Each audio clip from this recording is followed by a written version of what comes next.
Hello and welcome to this lecture. आज के इस लेक्चर में हम स्टार्ट करने जा रहे हैं हमारा चैप्टर नंबर 6, जिसके अंदर हम देखेंगे कंस्ट्रक्टर एंड डिस्ट्रक्टर। ठीक है, कंस्ट्रक्टर के अंदर हम सबसे पहले समझेंगे कंस्ट्रक्टर कंसेप्ट क्या है, उसके बाद types of constructors and then after destructor. ठीक है, तो चलिए सबसे पहले हम स्टार्ट करेंगे कंस्ट्रक्टर का कंसेप्ट। तो इसके लिए मैंने डेव सी प्लस प्लस के अंदर एक एम्प्टी फाइल बनाई हुई है हमारी hello.cpp। ठीक है, और बेसिक सा स्ट्रक्चर मैंने यहाँ पर लिख दिया है। अब देखिए कंस्ट्रक्टर यानी कि क्या। सबसे पहले तो मैं उसकी डेफिनेशन यहाँ पर लिख रहा हूँ। कंस्ट्रक्टर, तो कंस्ट्रक्टर यानी कि a block of code that is automatically invoked when a class is instantiated. ठीक है, इसकी कुछ डेफिनेशन है। अब यहाँ पर मैं इसको न्यू लाइन के अंदर लिख देता हूँ। A block of code that is automatically invoked when a class is instantiated। अब आपको यहाँ पर एक नया वर्ड देखने को मिलेगा, instantiated। instantiated यानी कि क्या, जब भी आप कोई क्लास का एक नया ऑब्जेक्ट बनाते हो, ठीक है, तो उस इवेंट को बोला जाता है instantiated। ठीक है, सपोज मेरे पास यहाँ पर एक क्लास है, फॉर एग्जाम्पल सिटी। ठीक है, अब सिटी क्लास के अंदर यहाँ पर पब्लिक सेक्शन में सपोज मैं कोई एक मेथड क्रिएट करूँगा, void ग्रीटिंग्स। ठीक है, इस तरह की मैंने कोई एक मेथड बना दी। अब इसके अंदर हम क्या करेंगे, सिंपल एक सी आउट लेकर एक लाइन प्रिंट करा देंगे, for example welcome to my city, या फिर ओनली वेलकम टू सिटी। ठीक है, वॉट एवर जो भी आपकी सिटी का नाम है वो आप यहाँ पर लिख सकते हो, और लास्ट में एंड एल। ओके, अब जब भी मैं इस सिटी क्लास का ऑब्जेक्ट क्रिएट करूँगा तब कोई particular block of code run हो जाएगा। ठीक है, तो उस पर्टिकुलर ब्लॉक ऑफ कोड को ही हम बोलेंगे कंस्ट्रक्टर। फिलहाल मैंने यहाँ पर कोई भी कंस्ट्रक्टर नहीं बनाया, बल्कि एक सिंपल मेथड क्रिएट की है जिसका नाम मैंने रखा है ग्रीटिंग्स। अब मुझे ये वाली लाइन प्रिंट के अंदर चाहिए, वेलकम टू सिटी, तो मैं क्या करूँगा, सिंपल सिटी नाम का ऑब्जेक्ट का क्रिएट करूँगा एंड देन आफ्टर उस ऑब्जेक्ट को ग्रीटिंग से कॉल करूँगा। फॉर एग्जाम्पल यहाँ पर सबसे पहले हमें क्या करना है, सिटी नाम का एक ऑब्जेक्ट क्रिएट करना है, फॉर एग्जाम्पल C1। अब अगर मैं इस फाइल को कंपाइल करके रन करूंगा तो मुझे आउटपुट के अंदर कुछ भी देखने को नहीं मिलेगा, राइट, क्योंकि हमने सिर्फ ऑब्जेक्ट क्रिएट किया है, कोई ऑब्जेक्ट की मदद से कोई मेथड को कॉल नहीं किया। इसलिए यहाँ पर आप देख सकते हो आउटपुट हमारा कंप्लीटली एम्प्टी आया। ठीक है, ओके, अब क्या होगा, अब मुझे ग्रीटिंग्स को कॉल करना होगा ऑब्जेक्ट की मदद से। तो हमने ऑब्जेक्ट ऑलरेडी बना लिया C1, तो मैं यहाँ पर C1 की मदद से डॉट करके क्या कॉल कर सकता हूँ, ग्रीटिंग्स कॉल कर सकता हूँ, राइट। तो मैंने यहाँ पर लिख दिया C1 डॉट ग्रीटिंग्स। ठीक है, कुछ इस तरह से। चलिए, अब मैंने फाइल को सेव किया, अगेन कंपाइल एंड रन। तो अब आप देख सकते हो आउटपुट के अंदर हमारा परफेक्ट आउटपुट आ चुका है, वेलकम टू सिटी। ठीक है, तो मतलब कि अगर आपको ये वाली लाइन आउटपुट के अंदर चाहिए थी तो आपको क्या करना पड़ा, इस पर्टिकुलर मेथड को कंपलसरी कॉल करना पड़ा, राइट। सपोज मेरे पास दूसरा कोई ऑब्जेक्ट है C2, तो अब C2 की मदद से भी आपको क्या करना होगा, ग्रीटिंग्स को कॉल करना होगा। ठीक है, कुछ इस तरह से। चलिए, अगेन मैंने सेव किया फाइल को, कंपाइल एंड रन। तब आप देख सकते हो आपके पास 2 बार वही स्टेटमेंट आ चुका है, welcome to city, welcome to city. ठीक है, लेकिन हमें क्या करना है, जितनी बार हम ऑब्जेक्ट क्रिएट करेंगे ऑटोमेटिक मुझे वो वाली लाइन मिलनी चाहिए। मुझे मेन के अंदर सिर्फ और सिर्फ एक ही काम करना है, ऑब्जेक्ट को क्रिएट करना है। ठीक है, और इसी लाइन को बोला जाता है क्लास का इंस्टेंशिएटेड होना। Class is instantiated. जब भी आप किसी भी क्लास का ऑब्जेक्ट क्रिएट करते हो उसी इवेंट को बोला जाता है क्लास का इंस्टेंशिएटेड होना। ठीक है, फिलहाल कुछ भी नहीं होगा, हमने सिर्फ क्लास का ऑब्जेक्ट क्रिएट किया है, यानी कि कुछ भी नहीं होगा, कोई भी चीज़ कॉल नहीं होने वाली। ठीक है, तो हमें आउटपुट कंप्लीटली क्या मिलेगा, एम्प्टी मिलेगा।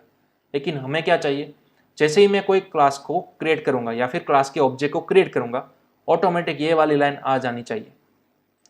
तो ये तो एक हमारी सिंपल मेथड है ना। ठीक है, ऑटोमेटिक किसी को कॉल करने के लिए हमें क्या बनाना होगा, कंस्ट्रक्टर बनाना होगा। ठीक है, क्योंकि यही तो कंस्ट्रक्टर की डेफिनेशन है।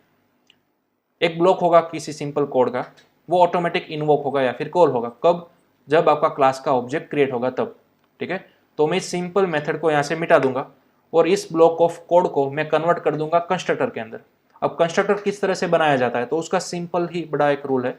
कंस्ट्रक्टर को क्रिएट करने के लिए आप उसका नाम क्या रखोगे, जो भी आपके क्लास का नाम है ना, वही सेम टू सेम आपको यहाँ पर कंस्ट्रक्टर का नेम रखना होगा एंड देन आफ्टर पैरेंथेसिस।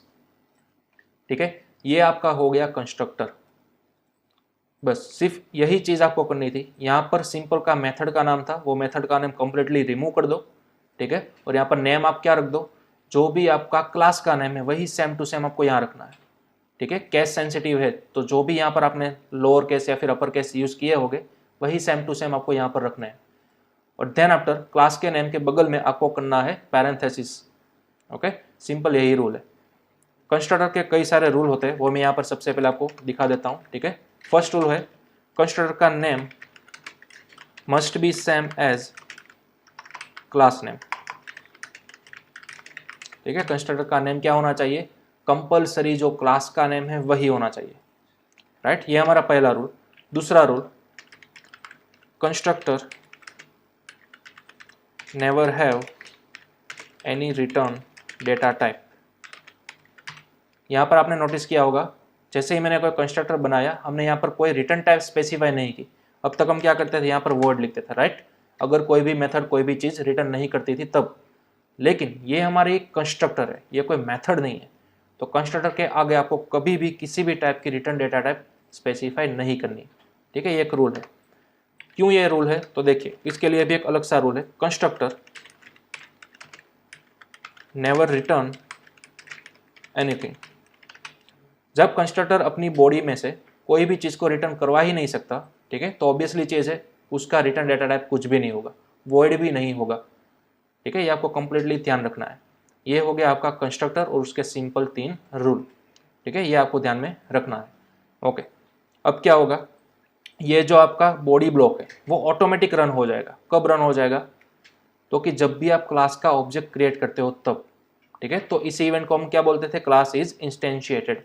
तो अब मैं अगर प्रोग्राम को सेव करके रन करूंगा, ठीक है, यहाँ पर कंपाइल एंड रन, तब आपको आउटपुट के अंदर मिल जाएगा वेलकम टू सिटी, ठीक है। देखिए हमने यहाँ पर मेन के अंदर कुछ भी नहीं किया है, सिटी को कॉल भी नहीं किया है, ये ऑटोमेटिक पूरा ब्लॉक कॉल हो जाएगा। कब, जब आप ऑब्जेक्ट क्रिएट करोगे तभी, ओके। और यहाँ पर बॉडी ब्लॉक के अंदर मैंने सिर्फ एक ही स्टेटमेंट लिखा है, आप चाहो तो कितने भी स्टेटमेंट लिख सकते हो, ओके। चलिए, तो ये था आपका सिंपल कंस्ट्रक्टर। सबसे पहले तो इसको नोट डाउन कर लो। हाँ, कंस्ट्रक्टर के कई सारे टाइप्स होते हैं, ठीक है, वो टाइप्स हम डिटेल के अंदर देखेंगे। लेकिन चलिए सबसे पहले मैं एक दूसरा ऑब्जेक्ट क्रिएट करूंगा, सिटी C2।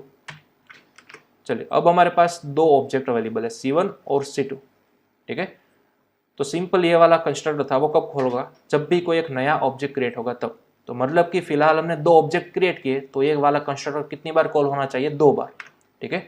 तो चलिए सेव किया फाइल को, कंपाइल एंड रन। अगेन अब आप देख सकते हो आपके आउटपुट के अंदर 2 स्टेटमेंट देखने को मिले, राइट, ओके। क्या हो अगर आप एरे ऑफ ऑब्जेक्ट क्रिएट करते हो तो, ठीक है, एरे ऑफ ऑब्जेक्ट क्रिएट करोगे तो क्या इफेक्ट आएगी। चलिए तो सबसे पहले इन दोनों लाइन को मैं कर दूंगा कमेंट, एंड देन आफ्टर एक नया एरे ऑफ ऑब्जेक्ट क्रिएट करूंगा, city C, and then after यहाँ पर मैंने लेंथ स्पेसिफाई कर दी 10 की, यानी कि इनडायरेक्टली आपने यहाँ पर कितने ऑब्जेक्ट क्रिएट किए, 10 ऑब्जेक्ट्स क्रिएट किए, राइट। तो चलिए सेव करते हैं फाइल को, कंपाइल एंड रन।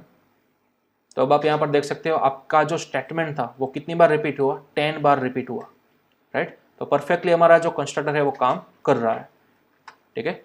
चलिए ये था हमारा सिंपल कंस्ट्रक्टर। अब कंस्ट्रक्टर के मैंने आपको बताया टाइप्स आते हैं, तो कितने टाइप्स आएंगे कंस्ट्रक्टर के, वो मैं यहाँ पर स्पेसिफाई कर रहा हूँ। देखिए मल्टी लाइन कमेंट के अंदर यहाँ पर मैं लिख रहा हूँ टाइप्स ऑफ कंस्ट्रक्टर। तो हमारे पास टोटल कंस्ट्रक्टर के 3 टाइप्स अवेलेबल है। सबसे पहला टाइप होता है डिफॉल्ट कंस्ट्रक्टर। सबसे पहला टाइप क्या होता है, डिफॉल्ट कंस्ट्रक्टर। देन आफ्टर दूसरा टाइप हमारे पास होता है पैरामीटराइज्ड कंस्ट्रक्टर,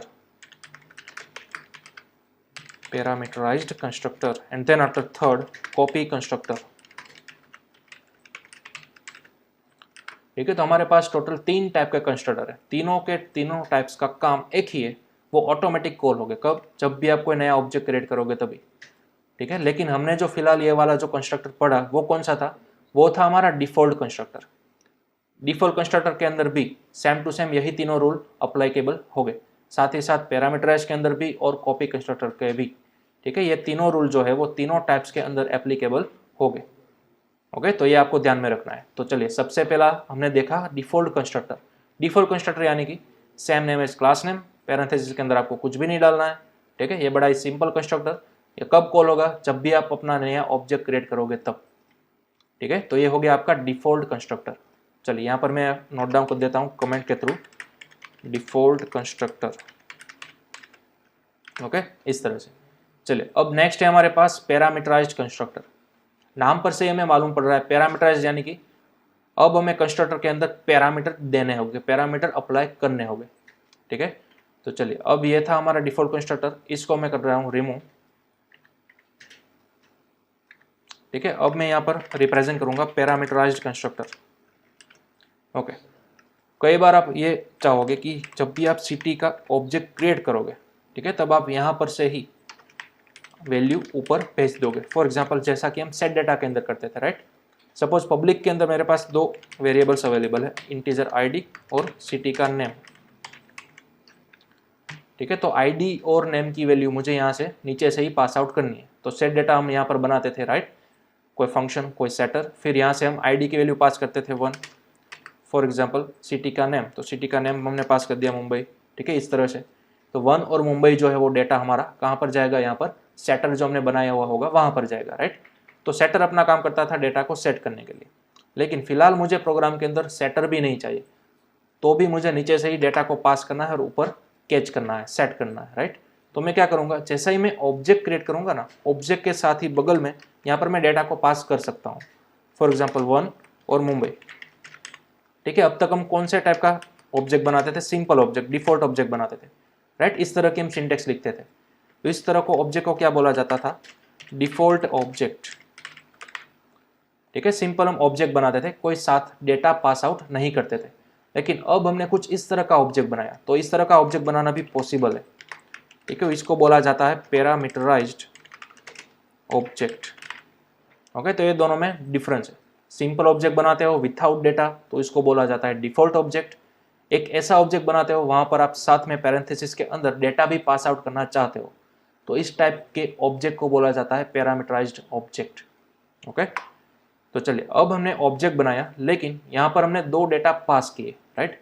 तो अब सवाल ये आता है, ये जो दो डेटा आप नीचे से पास कर रहे हो वो ऊपर आप कहाँ पर कैच करवाओगे। ठीक है, तो ऊपर आप कैच ओनली एंड ओनली एक ही पोजीशन पर करवा सकते हो पैरामीटराइज्ड कंस्ट्रक्टर के अंदर। तो सबसे पहले तो पैरामीटराइज्ड कंस्ट्रक्टर बनाने के रूल क्या है, वही 3 रूल सेम है जो कि हमने डिफॉल्ट कंस्ट्रक्टर के अंदर देखे थे वही। ठीक है, तो सबसे पहले तो कंस्ट्रक्टर का नेम लिख दिया city, same name is class name. ठीक है, वही रूल हमारा पहला था। अब यहाँ पर पैरेंथेसिस के अंदर हम कुछ भी कैच नहीं करवाते थे डिफॉल्ट के अंदर, लेकिन पैरामीटराइज्ड के अंदर हमें दो वैल्यू नीचे से कैच करवानी है। एक है हमारी आईडी, दूसरा है हमारा नेम। ठीक है, तो सपोज यहाँ पर मैंने आईडी कैच करवा दी आई के अंदर, and then after name catch करवा दिया एन के अंदर। ओके, तो 1 आ गया आई के अंदर और ये जो मुंबई लिखा था वो आ गया हमारा एन के अंदर। लेकिन हमें तो किसकी वैल्यू सेटअप करनी थी, आईडी और नेम की वैल्यू, राइट। तो मैं यहाँ पर लिख सकता हूँ आईडी इज इक्वल टू आई। ठीक है, अगर मैं एनकैप्सुलेशन की रूल की बात करूँ तो आप यहाँ पर लिख सकते हो this of ID is equal to I, और इसी तरह से this of name is equal to N. और हाँ, हम सभी को मालूम है कि स्ट्रिंग की वैल्यू आप डायरेक्टली इक्वल टू की मदद से असाइन नहीं कर सकते। ठीक है, तो आपको यहाँ पर क्या अप्लाई करना होगा, strcpy स्ट्रिंग का फंक्शन। ठीक है, इस तरह से, और यहाँ पर इक्वल टू को मिटाकर कर देते हैं कोमा। अब स्ट्रिंग कॉपी जो हमने फंक्शन यूज किया वो कौन सी लाइब्रेरी में से आ रहा है, string.h में से। ठीक है, तो हमें वो लाइब्रेरी इंक्लूड भी करनी होगी, string.h, राइट। चलिए सेव करते हैं फाइल को, एंड देन आफ्टर, हाँ एक और बात, हमने पैरामीटराइज्ड ऑब्जेक्ट के थ्रू डेटा को पास किया, पैरामीटराइज्ड ऑब्जेक्ट के अंदर उसको कैच किया, एंड देन आफ्टर हमारी दोनों वेरिएबल्स को क्या कर दिया, सेट कर दिया। ठीक है, अब नेक्स्ट चीज़ क्या आती है, दोनों को प्रिंट करवाना है। तो प्रिंट कराने के लिए आप गेटर भी बना सकते हो नीचे, राइट। तो गेटर बना दो सबसे पहले तो void gate data. Gate data के अंदर आपको सिंपल क्या करना था, सी आउट, किस दो वैल्यू को सी आउट करना था, दिस ऑफ आईडी को और साथ ही साथ दिस ऑफ नेम को, राइट, एंड लास्ट में एंड एल। ओके, चलिए सेव करते हैं। अब आपको गेट डेटा को कॉल करना होगा, तो आप दो तरीकों से कर सकते हो, या तो C1 की मदद से नीचे इस तरह से करो गेट डेटा, ठीक है, तो भी आपका आउटपुट आएगा। चलिए सेव करते हैं, कंपाइल एंड रन। तो अब आपको मिल गया आपका आउटपुट 1 एंड मुंबई।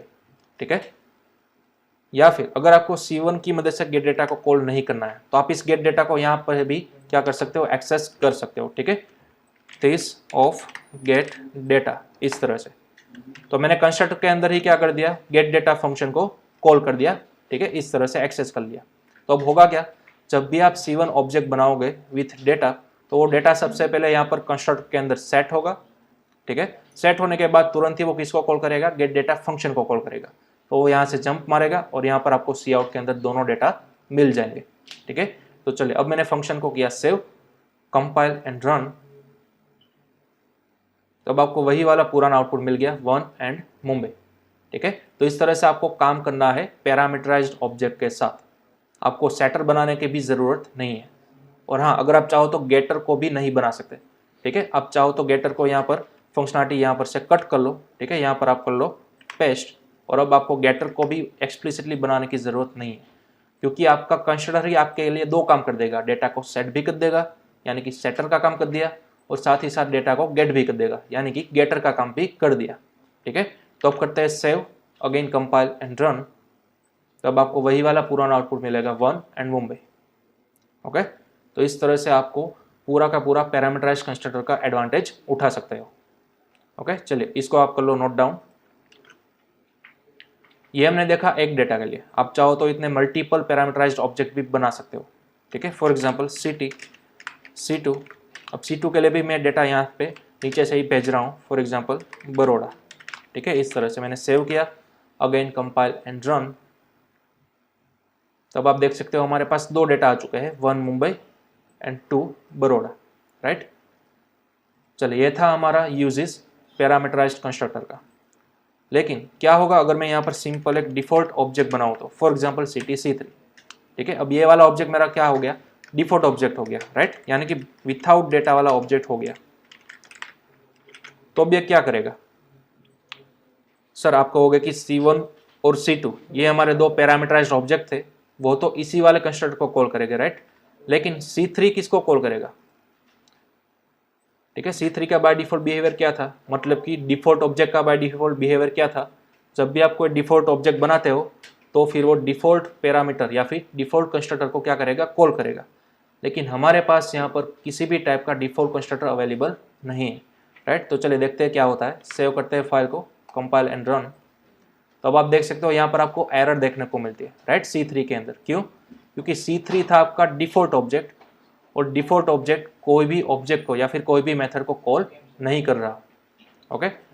तो अब C3 को क्या चाहिए होगा, एक डिफॉल्ट कंस्ट्रक्टर चाहिए होगा, ठीक है। तो मुझे डिफॉल्ट कंस्ट्रक्टर बनाना होगा, for example city and then after इस तरह से बॉडी। अब बॉडी के अंदर आप चाहो तो कुछ लिख भी सकते हो या फिर कंप्लीटली एम्प्टी बॉडी भी प्रोवाइड कर सकते हो। सिंप्लिसिटी के लिए मैं यहाँ पर लिख रहा हूँ C out and then after एक empty line, for example default constructor and then after end L, okay. तो चलिए अब मैंने कर दिया सेव। अब क्या होगा देखिए स्टेप बाय स्टेप। सबसे पहले आपके दो parameterised object C1 and C2 वो किसको कॉल करेंगे, पैरामीटराइज्ड कंस्ट्रक्टर को कॉल करेंगे, राइट। देन आफ्टर जब आपने बनाया C3 ऑब्जेक्ट यानी कि एक डिफॉल्ट ऑब्जेक्ट को, तो वो किसको कॉल करेंगे, डिफॉल्ट कंस्ट्रक्टर को कॉल करेंगे, राइट। यहाँ पर मैं कमेंट के अंदर लिख देता हूँ डिफॉल्ट कंस्ट्रक्टर। चलिए सेव किया फाइल को, अगेन कंपाइल एंड रन। तो अब आप देख सकते हो यहाँ पर आ गया डिफॉल्ट कंस्ट्रक्टर, ओके। चलिए तो इसका भी आप स्क्रीनशॉट ले लो। अगर हाँ, डिफॉल्ट कंस्ट्रक्टर आपको कब बनाना होगा, जब आपने अपने प्रोग्राम के अंदर parameterized object and parameterized constructor का यूज किया होगा तभी, ठीक है। अगर आपके प्रोग्राम के अंदर एक या फिर मल्टीपल पैरामीटराइज्ड ऑब्जेक्ट अवेलेबल है तो फिर कंपलसरी आपको डिफॉल्ट कंस्ट्रक्टर बनाना होगा, क्योंकि अगर आप डिफॉल्ट ऑब्जेक्ट बनाते हो तो उसको बाय डिफॉल्ट रिक्वायरमेंट होगी डिफॉल्ट कंस्ट्रक्टर की, ठीक है। अगर आप इसकी बॉडी एम्प्टी भी रखोगे तो भी चलेगा। सपोज अगेन मैंने सेव किया, कंपाइल एंड रन। तो अब आपको C1 और C2 का ही डेटा मिलेगा, ठीक है। C3 की मदद से आपने फिलहाल कुछ भी नहीं किया, तो C3 सिर्फ और सिर्फ डिफॉल्ट कंस्ट्रक्टर को कॉल करेगा, ठीक है। इसके अंदर हमने कुछ लिखा नहीं है तो वो प्रिंट भी नहीं होगा, ओके। चलिए इसका भी आप स्क्रीनशॉट ले लो, ओके। नाउ चलिए मैं सब कुछ मिटा देता हूँ, यहाँ से लेकर यहाँ तक डिलीट, ठीक है, इस तरह से। और सपोज मेरे पास पैरामीटराइज्ड ऑब्जेक्ट भी अवेलेबल नहीं है, मेरे पास ओनली एक ही वेरिएबल अवेलेबल है, एक ही ऑब्जेक्ट अवेलेबल है C3। तो हमने अभी अभी देखा जब भी आप डिफॉल्ट ऑब्जेक्ट क्रिएट करते हो तो वो किसको कॉल करेगा, डिफॉल्ट कंस्ट्रक्टर को कॉल करेगा। लेकिन हमारे पास यहाँ पर डिफॉल्ट कंस्ट्रक्टर तो है ही नहीं, तो क्या हमारा प्रोग्राम एरर रिप्रेजेंट करेगा या फिर ब्लैंक आएगा आउटपुट। ठीक है, दो पॉसिबिलिटीज है हमारे पास। देखिए फाइल को मैं कंपाइल एंड रन करूंगा तो अब हमें एरर देखने को नहीं मिली, बल्कि हमारा आउटपुट कंप्लीटली एम्प्टी आ चुका है। क्यों? क्योंकि जब भी आप डिफॉल्ट ऑब्जेक्ट बनाते हो तो आपका कंपाइलर यहाँ पर by default implicitly default object या फिर डिफॉल्ट कंस्ट्रक्टर को क्रिएट कर देता है। ठीक है, अगेन मैं रिपीट कर रहा हूं, जब भी आप only and only default objects बनाते हो तब आपका कंस्ट्रक्टर या फिर आपका compiler default constructor implicitly create कर देता है, आपको एक्सप्लिसिटली क्रिएट करने की जरूरत नहीं है। ठीक है, मतलब कि इस तरह से आपका सिटी वाला ब्लॉक इस तरह से ऑटोमेटिक को बना देता है आपका कंपाइलर। ठीक है, आपको एक्सप्लिसिटली लिखने की कोई भी जरूरत नहीं है। ओके, ठीक है, तो यही एक बात आपको ध्यान में रखनी है, जब भी आपके पास पैरामीटराइज्ड ऑब्जेक्ट्स अवेलेबल हो गए और आपने यहाँ पर ऊपर पैरामीटराइज्ड कंस्ट्रक्टर बनाया होगा और उस सिनारियो में अगर आप डिफॉल्ट ऑब्जेक्ट क्रिएट करते हो तो आपको कंपलसरी मैन्युअली डिफॉल्ट कंस्ट्रक्टर को क्रिएट करना होगा। ठीक है, क्योंकि सिंपल है, अगर आप यहाँ पर पैरामीटराइज्ड कंस्ट्रक्टर बनाते हो तो आपका कंपाइलर आपके लिए बाय डिफॉल्ट कंस्ट्रक्टर को क्रिएट नहीं कर सकता, इसलिए। ओके, तो ये एक सिनारियो आपको ध्यान में रखना होगा। ओके, तो ये था हमारा डिफॉल्ट एंड पैरामीटराइज्ड कंस्ट्रक्टर का सिनारियो। नेक्स्ट सेशन के अंदर हम देखेंगे कॉपी कंस्ट्रक्टर एंड साथ ही साथ हम देखेंगे डिस्ट्रक्टर चीज क्या है वो। ठीक है, फिलहाल आपको क्या करना है, प्रीवियस सेशन के अंदर मैंने आपको स्टूडेंट या फिर एम्प्लॉय वाला एग्जांपल दिया था एनकैप्सुलेशन की मदद से क्रिएट करने वाला। ठीक है, तो वही एग्जांपल आपको रिपीट फिर से बनाना है, लेकिन इस बार एनकैप्सुलेशन का यूज तो आपको करना है, लेकिन सेटर और गेटर का यूज नहीं करना। आपको only and only default and parameterized constructor का यूज करके ही वो पूरा प्रोग्राम कंप्लीट करना है। ओके।